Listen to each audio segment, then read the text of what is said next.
MLA గారు వస్తారంటారా? 6 గంటలకల్లా వస్తానన్నారు. 8 అయింది, ఇంతవరకు రాలా. లేటుగా రావడం ఈ నాయకులకు బాగా అలవాట్లేండి. ఒరే మనకి చాక్లెట్లు ఎప్పుడు ఇస్తారా? జెండా ఎగిరేసాక. ఆ జెండా ఎప్పుడు ఎగిరేస్తారు? ఎవరో పెద్ద మనిషి వస్తాడంట. ఆయన ఎప్పుడు వస్తాడు తెలీదు.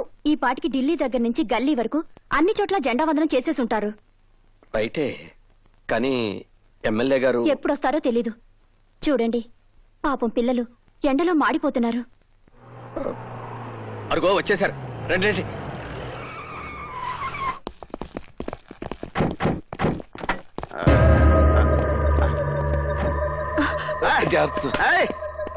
I'm perfect study.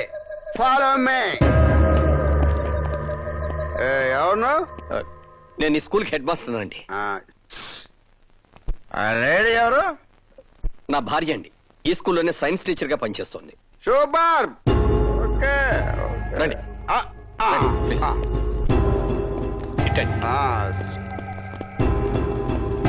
ఇక్కడే సార్. ఏదా రిబ్బన్? ఏదా రిబ్బన్ దేనికి సార్? మా వాళ్ళు ఏదో ఓపెనింగ్ ఉందన్నారు. ఓపెనింగ్ కాదు సార్, మరి మీరు జెండా ఎగరేయాలి సార్.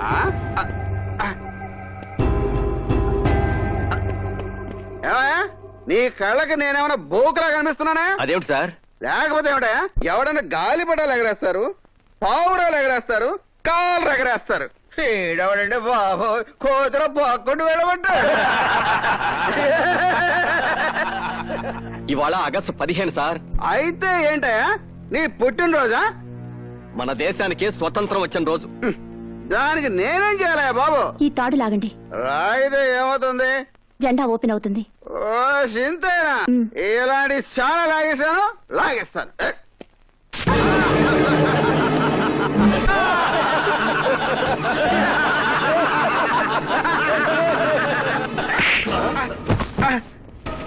నీసుడా, నీలాంటి వ్యధమని జెండా ఉందనానికి పిలవటం నాదే తప్పురా.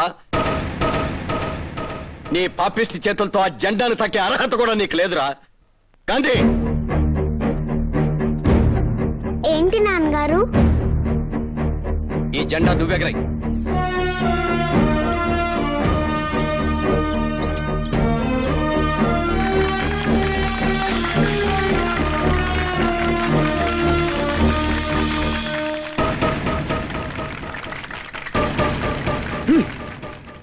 జరిగిందేదో జరిగిపోయింది, బాధపడకో.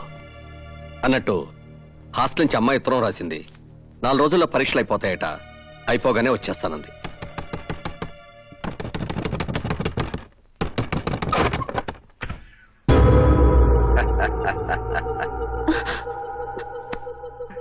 ఏట్రా షాక్ అయిపోయి చూస్తున్నావు? తాగొచ్చానా? లేదు, నువ్వు చెంప మీద కొట్టిన దగ్గర నుంచి పచ్చి మంచినీళ్ళు కూడా కొట్టలేదు. ఎందుకు వచ్చావు ఇక్కడికి? నువ్వు హెడ్ మాస్టర్ కదా, నా హెడ్ లోకి పెద్ద డౌట్ వచ్చింది, అది తీర్చుకుందామని వచ్చాను. ఏమిటది? పొద్దున ఏంట్రా అన్నావు? ఈ రోజు ఆగస్టు 15 మన దేశానికి స్వాతంత్రం వచ్చింది అన్నావా? అవును. ఊరుకా, అన్ని జోకులు. ఇదిగో పొద్దునమ్మా, నువ్వు చెప్పు, మన దేశానికి స్వాతంత్రం వచ్చిందా? ఇంత రాత్రిపూట ఇంటికి వచ్చి గొడవ చేయడం బాగాలేదు. బయటకెళ్ళండి. నేను అడిగిన ప్రశ్నకు సమాధానం చెప్పు. స్వాతంత్రం వచ్చిందా రాలేదా? వచ్చింది. నువ్వు కూడా మళ్ళీ అబద్ధాలు, అన్ని పొగుడు బుద్ధులు. రే గాంధీ గారు ఏమన్నారా? ఆడది అర్ధరాత్రి ఒంటరిగా నడిచినప్పుడే మన దేశానికి స్వాతంత్రం వచ్చినట్టు చెప్పాడండి. అయితే ఈ రాత్రితో తేలిపోవాలి మన దేశానికి స్వాతంత్రం వచ్చిందా రాలేదా అని. ఓ పని చేయ పంతులమ్మా, నువ్వు ఈ అర్ధరాత్రి ఒంటరిగా గాంధీ సాక్షి దాకా వెళ్లి సేఫ్ గా తిరిగి వచ్చావనుకో, మీ మొగుడు పిల్లలు చెప్పినట్టుగా మన దేశానికి స్వాతంత్రం వచ్చినట్టే, లేకపోతే రానట్టే. ఏంటలా చూస్తున్నావు? వెళ్ళు. నువ్వు వెళ్ళేదనుకో మీ ఆయన పంపిస్తాను, రోడ్డు మీద కాదు పైకి. ఆయన చెయ్యదు. అయితే బయలుదేరు. నువ్వు వెళ్ళొద్దు, వెళ్ళకపోతే నువ్వు పోతావు. నేను చచ్చిపోయినా పర్లేదు. అయితే చావు. ఆయన చేయకండి, నేను వెళ్తాను.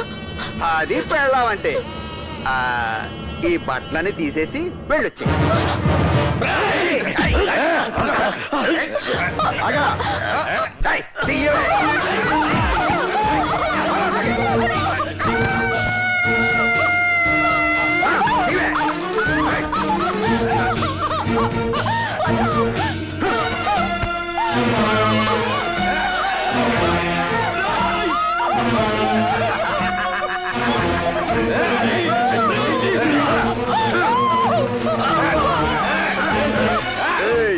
మీరు దాన్ని కూడా వెళ్ళి స్వాతంత్రం వచ్చిందో రాలేదు వచ్చి చెప్పండి. వెళ్ళు.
నా పేరు రామనాథం. ఈ హెడ్ మాస్టర్ ఇంటి పక్కనే ఉంటాం. ఈయన మహా శాడిస్టు. భార్యను విపరీతంగా అనుమానించి రోజు ఆమెను చెతకొడుతూ ఉంటాడండి.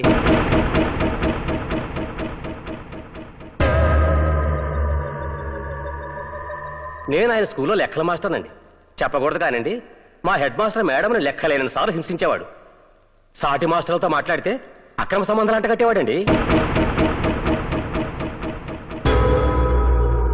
గత రాత్రి కూడా భార్యను అనుమానించి నగ్నంగా చేసి నడురోడ్డు మీదకి పంపించాడండి. పాప మా మహాతల్లి ఆ అవమానం భరించలేక గుళ్ళోకి వెళ్లి ఆత్మహత్య చేసుకుంది.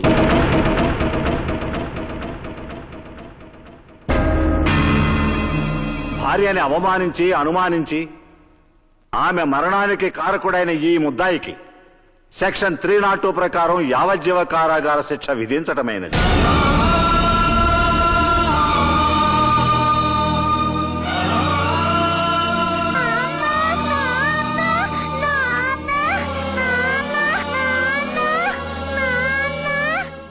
మందులో ఉన్నానన్న కనికరం కూడా లేకుండా లాగి గో మీద కొట్టావు. ఇప్పుడు చూడు ఎన్ని కష్టాలు తెచ్చుకున్నావు. అనుభవించు.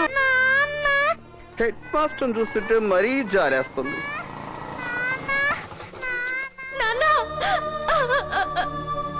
నాన్న, ఏంటి నాన్న ఇది?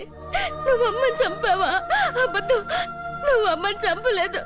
నువ్వమ్మని చంపలేదు. నువ్వమ్మని చంపలేదని చెప్పు నాన్న. చెప్పు నాన్న. ఈ పెళ్ళెవర్రా? Head master కూతురటండి. హాస్టల్లో చదువుకుంటుందండి. ఈ న్యూస్ తెలిసి వచ్చి ఉంటుంది. తల్లి కన్నా పెళ్ళే బాగుంది కదరా. చెప్పు నాన్న. ముందుగానే ఈ అమ్మాయిని చూసింటే రాత్రి తల్లికి బదులు కూతురు పంపించేవాడా? పోనీ ఈ రాత్రికి ఈ అమ్మాయిని పంపించండి. ఏంత అందాన్ని బట్ట బయలు చేస్తావేట్రా? 4 గోళ్ల మధ్య మనమే చూసుకుందాం.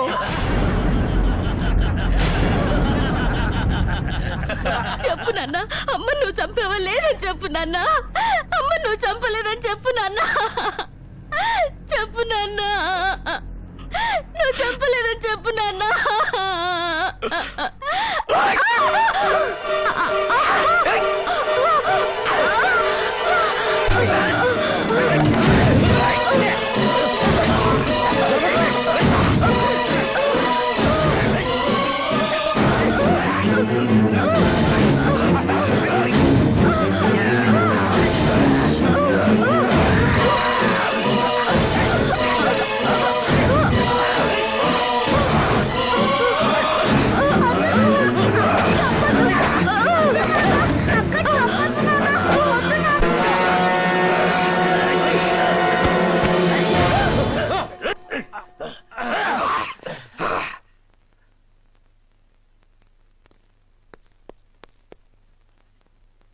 చచ్చిపోయింది. ఎస్, నా కూతురు చచ్చిపోయింది. అవును, నా కూతురు చచ్చిపోయింది. కాదు, నా కూతురు చచ్చి బతికిపోయింది. నా కూతురు ఇంకా ఎవరు ఎవరు ఎవరు ఏమీ చేయలేరు. నా కూతుర్ని నేనే చంపేశాను, నా చేతులతో నేనే చంపేశాను. ఎందుకో తెలుసా? నేను బతికుండగానే నా పెళ్ళాన్ని కాపాడుకోలేకపోయాను. ఇప్పుడు నేను జైలుకి వెళ్తే నా కూతుర్ని వీళ్ళు బతకనివ్వరు, ఈ లోకం బతకనివ్వరు, దాన్ని బతకనివ్వరు. అందుకే నా కూతుర్ని నేనే చంపేశాను. ఇప్పుడు నా కూతురు క్షేమం, దాని శీలం క్షేమం, దాని బతుకు క్షేమం. ఇక దాన్ని ఎవరు ఎవరు ఎవరు ఏమి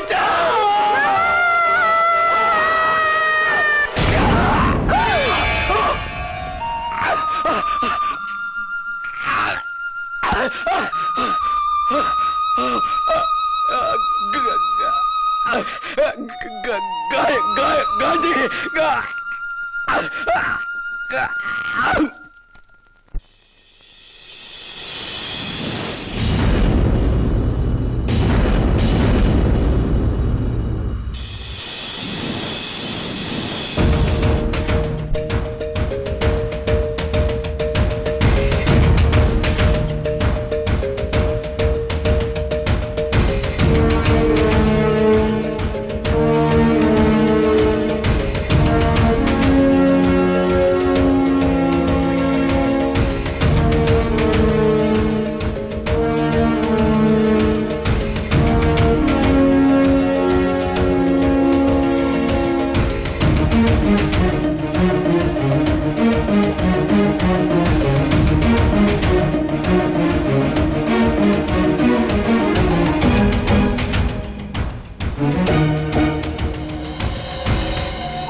అన్న నిద్రపోతున్నాడు.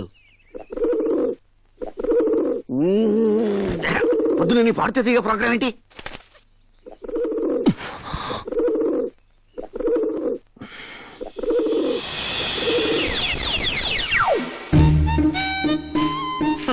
అరవద్దే పిచ్చి మొహమా, అన్న కోపం వస్తుందని పావురానికి చెప్పినట్టు చెప్పాను. నా మాట విన్నావా?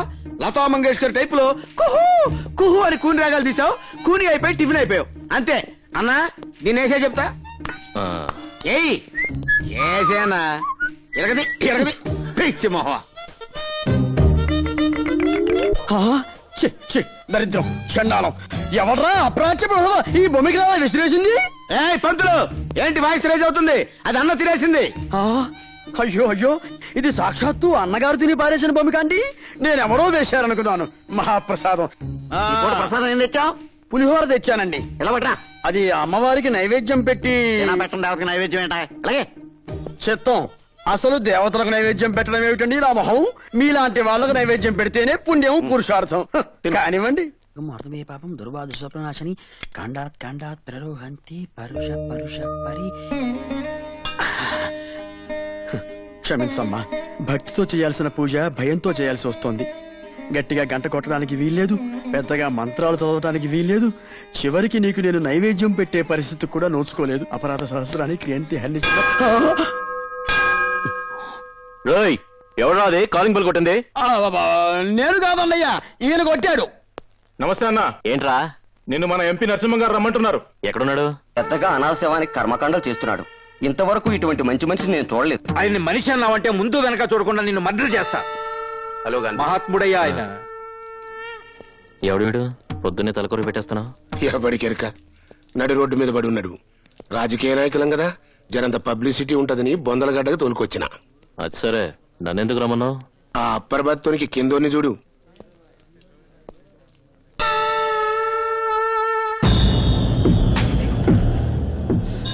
ఎవరి లోయర్ బ్రతికాడు? మన అపోజిషన్ మల్లేష్ గాడు. నీ పని నువ్వు చూసుకురా తమ్మి అన్న వినిపించుకోలే. ఆడి పనులన్నీ ఇడిచి మన పనిలో ఏలు పెట్టిండు. మరి నాకు మండదా. అందుకే మన రవిగాంతో మార్నింగ్ వాక్ లో వేపించేసి ఈడకి తీసుకొచ్చి 2 in 1 లెక్క తగలేసి కవరేజ్ చేస్తున్నా. హిస్టరీ వద్దు, మ్యాటర్ అంటే చెప్పు. గాని మనమే చంపినవని ఆ 2 టౌన్ ఎస్ఐ గానికి తెలిసి మన రవి గారిని అరెస్ట్ చేసి నొక్కబోయిండు. పెద్దలతో మనకెందుకయా, కళ్ళు మూసుకోమన్నా.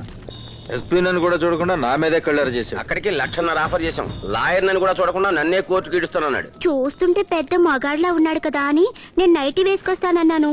లాకప్ లో పెట్టి మక్కలు కొడతానని వార్నింగ్ ఇచ్చాడు. అంటే ఆ ఎస్ఐ గారిని సైలెంట్ చేసి మన రవి గారిని బయటికి తీసుకురావాలి, అంతేగా? గంతే. 50,000 అవుతాయి. ప్రొసీడ్ అయిపో. ఇంటికొచ్చి పేమెంట్ తీసుకపో.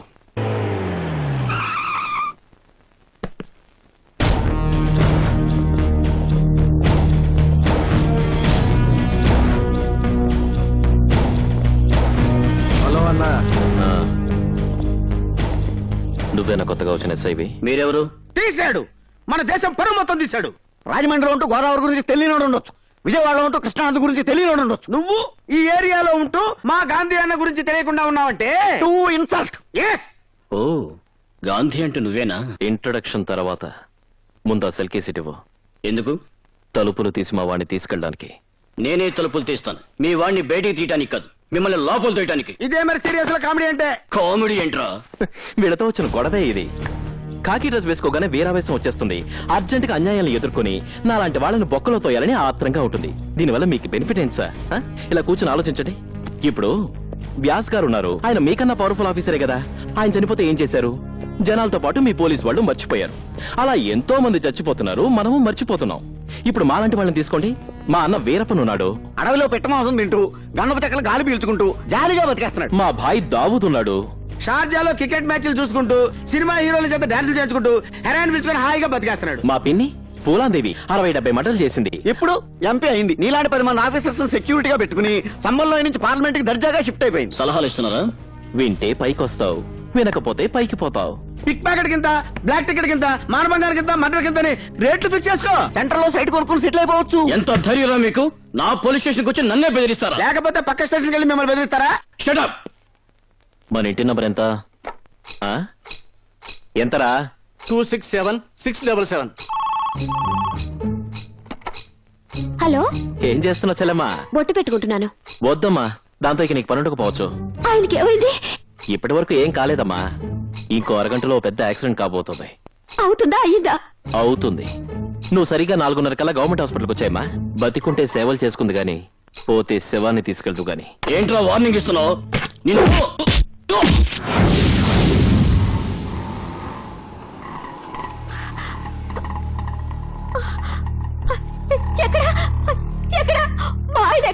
ఎవరమ్మా? అటువంటి వాళ్ళెవరు ఇక్కడ అడ్మిట్ కాలేదే? అదేంటి, ఆయనకి యాక్సిడెంట్ అవుతుందని ఇక్కడ జాయిన్ చేస్తారని ఎవరో ఫోన్ చేసి చెప్పారు. యాక్సిడెంట్ అవుతుందనా? చెల్లెమ్మా సారీ అమ్మా, ట్రాఫిక్ జామ్ అయ్యి దారిలో కొంచెం లేట్ అయింది. ఇదిగో మీ ఆయన.